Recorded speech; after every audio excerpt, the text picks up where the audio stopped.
लो आ गया हूं दोस्तों, फिर से आप लोग के सामने एक बहुत ही बेहतरीन टॉपिक पे हम लोग डिस्कशन करने जा रहे हैं। आज प्रेजेंट सिनेरियो में वार टेक्निक्स जो हैं वो बदल चुकी हैं। युद्ध अब पहले की तरह मैदानों, पहाड़ों और जंगलों में ही नहीं लड़े जाते। आज जंग का मैदान बदल चुका है, जिसे कहा जाता है साइबर स्पेस। मौजूदा देश अपनी साइबर ताकतों को मजबूत करने के लिए कई कोशिशें कर रही हैं। यहां तक कि वो ऐसे लोगों को हायर करते हैं जो कि दूसरे देशों पर साइबर अटैक कर सकें, और इससे ही बनती है हैकिंग आर्मी।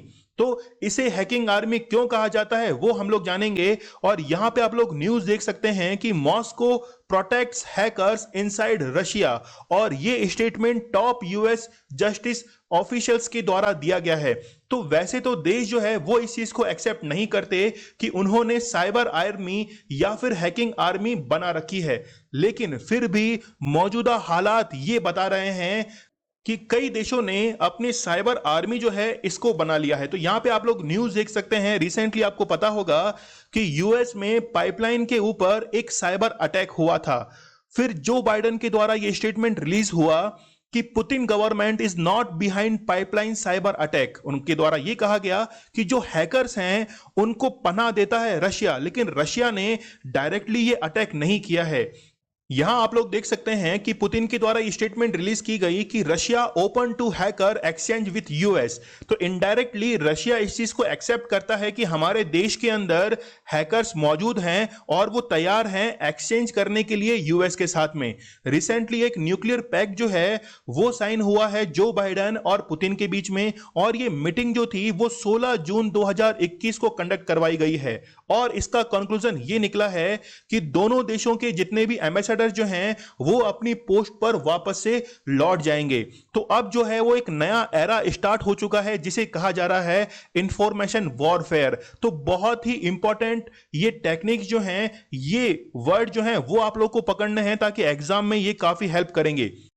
यहां आप लोग न्यूज देख सकते हैं, जॉन डिमर्स जो कि नेशनल सिक्योरिटी ऑफिशियल हैं यूएस जस्टिस डिपार्टमेंट के अंदर, उन्होंने ये कहा है कि रशियन गवर्नमेंट एक्टिवली प्रोटेक्ट करती है रैनसमवेयर एक्सटर्निस्ट्स को, और वो ऑपरेट करते हैं रशिया के अंदर से ही। यहां पर ऐप जो है वो हमारा लॉन्च हो चुका है, एनसीईआरटी अवेलेबल है पॉलिटी, हिस्ट्री, ज्योग्राफी के लिए। तो आप लोग जाइए ऐप के ऊपर और कोर्सेज जो हैं उनको परचेज कीजिए। इंस्टा पर मुझे आप लोग फॉलो कर सकते हैं, जो भी आपकी क्वेरीज है वो पूछ सकते हैं। इसके साथ में ही लेक्चर की पीडीएफ जो है वो आपको टेलीग्राम चैनल पर अवेलेबल करवा दी जाएगी। तो यहां हम लोग देख सकते हैं कि डेमर्स के द्वारा एक जो है स्टेटमेंट और रिलीज किया गया। उन्होंने कहा कि there is a lot of ransomware activity that is coming from Russian border which is not being conducted by Russian government. तो यहां आप लोग देखिए कि रैनसमवेयर अटैक जो होता है वो रशियन बॉर्डर से तो हो रहा है, लेकिन कहीं ना कहीं डायरेक्टली ब्लेम नहीं किया गया है रशियन गवर्नमेंट को कि आपने ही इसे कंडक्ट करवाया है। यहां सोचने की बात यह है कि रशिया में सबसे ज्यादा ये हैकर्स की तादाद क्यों बढ़ गई है। देखिए, यूएसएसआर का विक्टन हुआ था 1990 के अंदर, और उस समय रूसी जो पुलिस थी वो साइबर क्राइम से अनजान थी। और जैसे ही विक्टन हुआ तो मैथमेटिशियन और इंजीनियर जो थे वो अनएम्प्लॉयड हो गए, और फिर उन्होंने मूव करना शुरू किया हैकिंग की दुनिया की ओर। और हैकिंग के वो अपने आप को हीरो समझते थे, और जब भी कोई सफलता पाते थे तो वो अपने किस्से जो थे वो दूसरे लोगों को सुनाते थे, और इससे वो अपने आप को हीरो मानने लग गए थे। लेकिन यहां पर सोचने की बात यह है कि क्या रशियन गवर्नमेंट के आंखों के नीचे ऐसा काम हो सकता है। तो रूस की जो खुफिया एजेंसी है एफएसबी को इन हैकर्स के बारे में मालूम था, लेकिन कहीं ना कहीं सरकार को इनके बारे में कोई नाराजगी नहीं थी। रूस गवर्नमेंट जो थी वो इससे फायदा उठाना चाह रही थी, और इसीलिए ऐसे काम जो थे वो अंजाम दिए जा रहे थे रशिया के अंदर। और इस चीज को कंफर्म किया माइक्रोसॉफ्ट के द्वारा। उन्होंने कहा रशियन हैकर्स हिट 150 फर्म्स इन लेटेस्ट साइबर अटैक।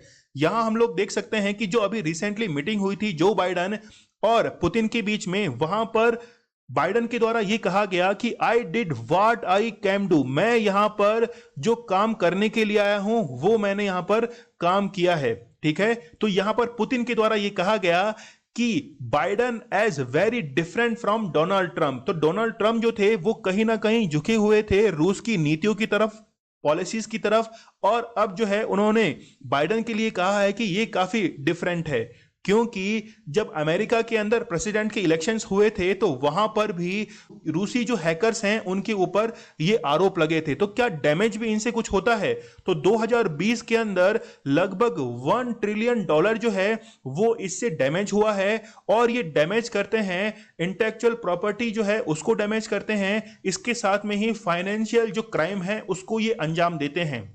हम लोग यहां देख सकते हैं कि 2020 में तो $1 ट्रिलियन था, लेकिन अब ये अजम्पशन है कि 2021 में पूरे साल के अंदर $6 ट्रिलियन जो है ये अब साइबर क्राइम से डैमेज किया जाएगा। तो देखिए कितना बड़ा ये अमाउंट है, उसकी तुलना में 2020 की तुलना में ये 6 गुना बढ़ चुका है। लेकिन यहां पर यूएसए जो है वो भी दूध का धुला नहीं है। रशिया ने 2020 तक 4.3% जो हैं वो क्या किए हैं, साइबर अटैक्स किए हैं, लेकिन यूएसए के द्वारा 10% जो है वो साइबर अटैक किए हैं। यहां पर इंडिया का आप लोग नंबर देख सकते हैं 2.3%। तो यूएस जो है वो दूसरे देशों के ऊपर आरोप लगाता है, लेकिन यूएस भी इस काम में पीछे नहीं है। यहां पर कई कैटेगरीज के अंदर हम लोग डिवाइड कर सकते हैं।